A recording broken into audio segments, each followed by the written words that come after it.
नमस्कार। हिंदी कक्षा में आप सबका स्वागत करती हूँ। आज हम डॉक्टर सर्वपल्ली राधाकृष्णन की जीवनी का अंतिम भाग संक्षेप में देखते हैं। बच्चों, मैंने यह भाग लाइव क्लास में आपको पढ़ाया था। पाठ से दिए गए प्रश्नों की चर्चा भी हमने लाइव क्लास में की थी, इसलिए इस भाग में हम भाषा तत्वों की चर्चा करेंगे। बच्चों, लाइव क्लास में मैंने इस भाग का विवरण दिया था। एक बार फिर इसका संक्षिप्त विवरण देती हूँ। कोलकाता में भी डॉक्टर राधाकृष्णन छात्रों और अपने सह अध्यापकों के बीच शीघ्र ही लोकप्रिय हो गए। In Kolkata, after joining in Kolkata University, there also he became very popular. Okay, within few days he became popular among the students and his colleagues. Okay, because of his talent in teaching. Okay, there also he became popular as a great teacher. और इनकी योग्यता से प्रभावित होकर British सरकार ने इन्हें Oxford विश्वविद्यालय में प्रोफेसर का पद दिया। इनकी योग्यता से प्रभावित होकर means what? Impressed by his talents. British सरकार ने उन्हें कौन सा पद दिया? ऑक्सफोर्ड विश्वविद्यालय में प्रोफेसर का पद दिया। Impressed by his talent and eligibility, the British government appointed him as a professor in Oxford university. अब प्रोफेसर राधाकृष्णन 6 महीने इंग्लैंड में रहते और 6 महीने कोलकाता में। See, after appointing as a professor in Oxford University, what was his routine? 6 months. Professor Radhakrishnan 6 महीने England में रहते और 6 महीने कोलकाता में। He would stay 6 months in England and the next months he would stay in Kolkata. Okay, that was his routine after appointing as a professor in Oxford University. वे कहते थे, used to से, अध्यापक का कर्तव्य है कि वो भी स्वाध्याय करे। स्वाध्याय means what? Self study. He used to say it is the duty of the teachers to learn. Okay, continuous learning, self study, that is the duty of teachers. The teachers should not stop learning throughout their life. They want to learn. For what? Why he says so? ज्ञान का प्रकाश चारों ओर फैलाए. But what is the duty of the teacher? To spread the light of knowledge around him. That is the duty of the teacher. For that he want to learn continuously. If he learn continuously throughout his life, then only what he can do? He can give the light of right knowledge. Okay, right knowledge to his students. To give right knowledge to his students, what the teacher want to do? Teacher want to learn. Okay, always keep on learning. सच्ची लगन, कड़ी मेहनत और आत्मविश्वास से ही इस जीवन में मनोवांछित वस्तु पाई जा सकती है। देखो, जीवन में मनोवांछित वस्तु पाने के लिए हमें हमारे व्यक्तित्व में कौन से गुण होने चाहिए? What are the qualities we need to have in our personality to achieve or see goal in our life? मनोवांछित वस्तु means what? What is the meaning of this? The thing that we want to achieve in our life. सच्ची लगन, true dedication, कड़ी मेहनत, hard work, okay? और आत्मविश्वास यानी confidence, अपने आप पर विश्वास, और ये तीनों गुण हमारे व्यक्तित्व में होने चाहिए। अपने जीवन में कुछ देखो पाने के लिए, मनोवांछित वस्तु पाने के लिए हमें अपने व्यक्तित्व में ये तीनों गुण होने चाहिए। ये स्वयं भी 12 घंटे अध्ययन करते थे। देखो, this is the most inspiring thing about doctor S Radhakrishnan. How many hours he spent in learning in a day? 12 hours. देखो, he spent 12 hours in a day to for what? For learning. Okay. Doctor Radhakrishnan Andhra विश्वविद्यालय और काशी हिंदू विश्वविद्यालय के कुलपति भी रहे. And these were the high positions on which he was appointed. He was appointed as the Kulpati, Vice Chancellor, the head of the university. Which are the universities? Andhra Vishwavidyalaya, Andhra University, and Kashi Hindu Vishwavidyalaya, Banaras Hindu Vishwavidyalaya. He was appointed as the vice chancellor or the head of the university of these universities. Okay. फिर Soviet संघ के राजदूत बनाए गए, and after that he was given the high position of what? An ambassador. Okay. He was appointed as the ambassador to which country? Soviet Sangh, Soviet Union. Okay. Soviet Union is a union of many countries. It was a union of many countries. Now it is not existing. Okay. In 1991, the Soviet Union, the countries in the Soviet Union were separated. When it was existing, he was appointed as the ambassador to that Soviet Union. Sangh means what? Union. Okay. वे स्वतंत्र भारत के पहले राष्ट्रपति और तथा दूसरे पहले उपराष्ट्रपति तथा दूसरे राष्ट्रपति बने. स्वतंत्र भारत के पहले उपराष्ट्रपति कौन थे? He was the first vice president of independent India and the second president of India. Okay. वास्तव में in fact डॉक्टर राधाकृष्णन इन उच्च पदों को पाकर भी शिष्य कहलाना ही पसंद करते थे. Okay. After see, in fact, now after reaching in these high positions, he wanted to be known as what? He liked the teaching profession most. Okay. He wanted to be known as a teacher, a great teacher. Okay. ऐसे विनम्र और सरल व्यक्ति संसार में बिरले ही पाए जाते हैं. Even after reaching in these high positions, he remained vinamra. Vinamra means polite. He remained polite and simple. Okay. He led a very simple life even after reaching in these high positions. देखो ये ऐसे व्यक्ति संसार में बिरले ही पाए जाते हैं. Such say personalities are very rare in this world. बिरले he, very rare. Okay.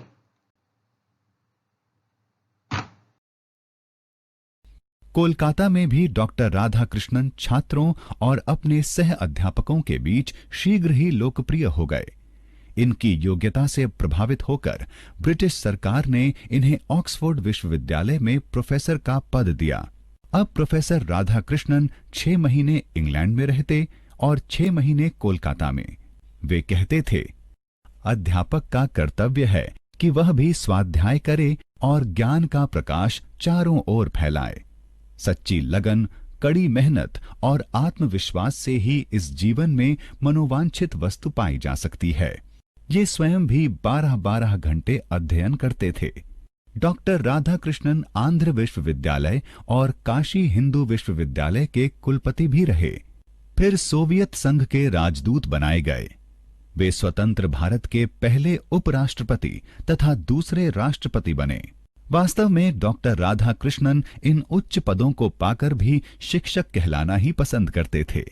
ऐसे विनम्र और सरल व्यक्ति संसार में बिरले ही पाए जाते हैं. बच्चों, अब हम व्याकरण तत्वों की चर्चा करते हैं. इस भाग में हम जानेंगे संज्ञा के 3 भेद, संज्ञा के प्रमुख 3 भेद. आप जानते हैं कि किसी व्यक्ति, वस्तु, स्थान और भाव के नाम को संज्ञा कहते हैं. संज्ञा के प्रमुख भेद है व्यक्तिवाचक संज्ञा, जातिवाचक संज्ञा, भाववाचक संज्ञा. इनके बारे में आपने पिछले कक्षाओं में पढ़ा था, है ना. पहला है संज्ञा का पहला भेद है व्यक्तिवाचक या प्रॉपर नाउन. देखो ये सभी चित्र, ये किसका चित्र है आपको पता है? हमारे महान वैज्ञानिक एवं लोकप्रिय राष्ट्रपति का चित्र है, डॉक्टर अब्दुल कलाम. डॉक्टर अब्दुल कलाम, ये नाम कहने से आपके मन में ये देखो ये महान वैज्ञानिक का चित्र आता है. और ये नाम पढ़िए, लता मंगेशकर. लता मंगेशकर कहने से आपके मन में किसका चित्र आता है? लोकप्रिय गायिका लता मंगेशकर का ही चित्र आता है. ये चेन्नई के तमिलनाडु की राजधानी है. एक विशेष जगह का नाम है तमिलनाडु. चेन्नई कहने से आपको पता चलता है कहने वाला तमिलनाडु की राजधानी के बारे में ही कह रहा है. ये ताजमहल हमारे देश का एक धरोहर है. इसे हेरिटेज सर देखो ताजमहल के बारे में ही ये कहने वाला कि रहा आपको पता चलता है। देखो ये सब कौन से नाम है, व्यक्तिवाचक संज्ञा के उदाहरण है ना। डॉक्टर अब्दुल कलाम और लता मंगेशकर विशेष व्यक्तियों के नाम, name of particular persons. Chennai विशेष स्थान का नाम, name of a particular place. Taj Mahal विशेष इमारत का नाम, name of a particular building. ये सभी व्यक्तिवाचक संज्ञा शब्द है। All these are proper nouns. जिस संज्ञा शब्द से किसी विशेष व्यक्ति ए पर्टिकुलर पर्सन, वस्तु ए पर्टिकुलर थिंग और स्थान ए पर्टिकुलर प्लेस ऐसा बोध हो उसे व्यक्तिवाचक संज्ञा कहते हैं। The nouns which give the sense of a particular person, place और thing, such nouns are called what, व्यक्तिवाचक संज्ञा। अगला जातिवाचक संज्ञा, common noun. Common noun means a common name to all. Okay, वैज्ञानिक साइंटिस्ट, गायिका सिंगर, शहर सिटी, इमारत बिल्डिंग। See these words. इन शब्दों से किसी विशेष वैज्ञानिक या गायिका, शहर या इमारत का पता नहीं चलता है। From these words we do not get the meaning of anything particular. Okay, instead of that, बल्कि ऑन द अदर हैंड ये शब्द उनकी संपूर्ण जाति का बोध करा रहे हैं। These words give the sense of what, the name of say a whole group, the name of a whole group. These words represent the name of a whole group. Okay, देखो जिस संज्ञा शब्द से किसी विशेष का बोध न होकर संपूर्ण जाति का बोध हो उसे जातिवाचक संज्ञा कहते हैं। The words represent the name of a whole group are called what, जातिवाचक संज्ञा। जातिवाचक संज्ञा के दो उपभेद माने जाते हैं। What are they? द्रव्यवाचक संज्ञा, मेटीरियल नाउन, और समुदायवाचक संज्ञा, कलेक्टिव नाउन। ये दोनों जातिवाचक संज्ञा के उपभेद है। कौन से है? द्रव्यवाचक संज्ञा और समुदायवाचक संज्ञा, मेटीरियल नाउन और कलेक्टिव नाउन। ओके, भाववाचक संज्ञा या एब्स्ट्रैक्ट नाउन। एब्स्ट्रैक्ट का अर्थ क्या है? Having no shape. देखो भाववाचक संज्ञा का अर्थ क्या है? शिक्षा। What is the meaning of this word शिक्षा? एजुकेशन। हंसी, लाफ्टर, बचपन, चाइल्डहुड, मिठास, sweetness. See children, these are the names of something that we can experience only. Okay, they don't have any concrete form. Okay, इन शब्दों से ना तो किसी व्यक्ति विशेष का पता चल रहा है। From these words we do not get the meaning of a, we do not get the sense of a particular person, place, like that. Okay, ना ही संपूर्ण जाति का, and we do not get the sense of a group also. From these words do not get the meaning of such things. ये सभी शब्द अलग अलग तरह के भावों का बोध करा रहे हैं। And these words give the sense of what? Different feelings or a condition. बचपन is a condition or state. Okay, understood? Such names are called what? भाववाचक संज्ञा। जिस संज्ञा शब्द से किसी भाव या अवस्था का बोध हो। भाव या अवस्था, ये सब भाव है। हंसी, शिक्षा, मिठास। देखो ये एक रुचि या टेस्ट का नाम है, मिठास। इस प्रकार this see the things know that we can feel and they do not have a concrete form. The names of such things are called what? भाववाचक संज्ञा या एब्स्ट्रैक्ट नाउन। के जिस संज्ञा शब्द से किसी भाव का बोध हो उसे भाववाचक संज्ञा कहते हैं। ओके बच्चों, अब आपको संज्ञा के 3 मुख्य भेदों का पता हो गया है। अब देखिए यहाँ जो अभ्यास कार्य दिया गया है उसे करने की कोशिश कीजिए। इन शब्दों को सही स्थान पर लिखिए। Right given words eight proper place. Let us read all the nouns. Dr. Radhakrishnan, विश्वविद्यालय, कोलकाता, मित्रता, पढ़ाई, इंग्लैंड, शिक्षक, फूल, मेहनत। देखो इन शब्दों को सही स्थान पर लिखना है। व्यक्तिवाचक संज्ञा शब्दों को चुनकर यहाँ इस जगह पर लिखना है। जातिवाचक संज्ञा शब्दों को इनमें से चुनकर इसके अंतर्गत लिखना है। और भाववाचक संज्ञा शब्दों को चुनकर यहाँ भाववाचक संज्ञा के अंतर्गत लिखना है। देखो सभी के लिए 3-3 उदाहरण होते हैं यहाँ इस वर्ग में। सही शब्दों को, सही संज्ञा शब्दों को चुनकर लिखिए। अपने आप करने की कोशिश कीजिए। संयुक्त वर्ण वाले शब्द पाठ से ढूंढ कर लिखिए। संयुक्त वर्ण यानी क्लस्टर्स के इस पाठ में बहुत से ऐसे शब्द आए हैं। देखो उन शब्दों को चुनकर आपको यहाँ लिखना है। संयुक्त वर्ण means what? See this word अध्यापक, यहाँ ये ध्या, ध प्लस या ध्या के 2 वर्णों के मेल से बने वर्ण को क्या कहते हैं? संयुक्त वर्ण के। Like that you want to pick out the words with what? संयुक्त वर्ण या क्लस्टर। ओके, ये संयुक्त वर्ण को अंग्रेजी में क्लस्टर कहते हैं। ये संयुक्त वर्ण या क्लस्टर वाले शब्दों को पाठ में से ढूंढकर यहाँ लिखना है। पाठ को अच्छी तरह ध्यान से पढ़ो और ये अभ्यास कार्य भी करने की कोशिश करो। ओके, तो ये अगला अभ्यास है, हिंदी में अनुवाद कीजिए। Translate into Hindi. You have done such a questions in the previous lessons. Okay, some simple sentences are given in English. You want to translate these sentence into Hindi. Let us read this sentence. We celebrate Teachers' Day on 5th September. A gentleman welcomed all with respect. Dr. Radhakrishnan was influenced by the speech of Swami Vivekananda. Students of Mysore did not want to get separated from their loving teacher. देखो ये सभी बहुत सरल वाक्य है। पाठ को एक बार ध्यान से पढ़ने से आप इन सभी वाक्यों को हिंदी में अनुवाद कर सकते हैं।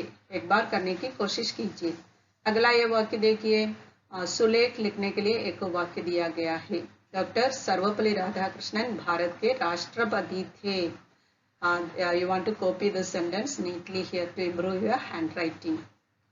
अगला नए शब्द, इस पाठ में आए नए शब्द। एक बार इन सभी शब्दों को हम जोर से पढ़ते हैं। अध्यापक, विद्यार्थी, स्वागत, जिम्मेदार, सम्मानजनक, दर्शन शास्त्र, विश्वविद्यालय, स्वाध्याय। देखो ये सभी शब्द संयुक्त वर्ण वाले शब्द हैं।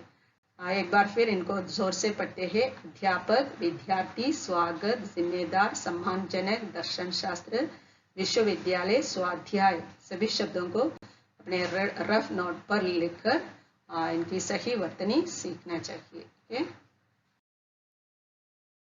बच्चों, ये चित्र देखिए। यहाँ किनका चित्र दिया गया है? ये हमारे देश के भूतपूर्व राष्ट्रपतियों का चित्र है। और ये आपको क्या करना है? इनको पहचान कर इनके नाम इन चित्रों के नीचे लिखना है। Recognize these Indian ex-presidents and write their names. Write 5 sentences about the existing president of India. देखो इनका नाम इनके नीचे लिखिए और हमारे वर्तमान राष्ट्रपति या एक्सिस्टिंग प्रेसिडेंट के बारे में आपको 5 वाक्य भी लिखना है। देखो हमारे वर्तमान राष्ट्रपति कौन है, उसका चित्र अगले पेज में दिया गया है। देखिए तो बच्चों, यह है हमारे वर्तमान राष्ट्रपति, हमारे देश के वर्तमान राष्ट्रपति या एक्सिस्टिंग प्रेसिडेंट ऑफ इंडिया। आपका नाम क्या है? रामनाथ कोविंद। आपको वर्तमान राष्ट्रपति के बारे में 5 वाक्य यहाँ लिखना है। ओके, देखो ये चित्र देखिए। ये किसका चित्र है? हमारे देश के सर्वोच्च सम्मान और भारत रत्न का ही चित्र है। देखो ये हम भारत रत्न के बारे में संक्षिप्त जानकारी दी गई है। एक बार हम पढ़ने की कोशिश करते हैं। हम भारत रत्न सम्मान के बारे में क्या जानकारी दी गई है। भारत रत्न भारत का सर्वोच्च नागरिक सम्मान है। इस सम्मान की शुरुआत भारत के प्रथम राष्ट्रपति डॉक्टर राजेंद्र प्रसाद ने 2 जनवरी 1954 को की थी। यह सम्मान कला, साहित्य, विज्ञान, सार्वजनिक सेवाओं और खेल के क्षेत्र में उत्कृष्ट योगदान के लिए दिया जाता है। डॉक्टर राधाकृष्णन भारत रत्न पाने वाले पहले व्यक्ति थे। एक वर्ष में अधिकतम 3 व्यक्तियों को ही भारत रत्न दिया जा सकता है। डॉक्टर राधाकृष्णन के साथ 2 अन्य महान व्यक्तियों चक्रवर्ती राजगोपालाचारी और डॉक्टर चंद्रशेखर वेंकटरमन को भी इसी वर्ष इस सम्मान के साथ सम्मानित किया गया था। देखो यहाँ भारत रत्न के बारे में जो संक्षिप्त जानकारी दी गई है उसे ध्यान से पढ़कर समझ लेना है और ज़्यादा जानकारी आप देखो आपको आप प्राप्त कर सकते हैं कि इंटरनेट से आप ज़्यादा इसके बारे में और जानकारी प्राप्त कर सकते हैं। ओके।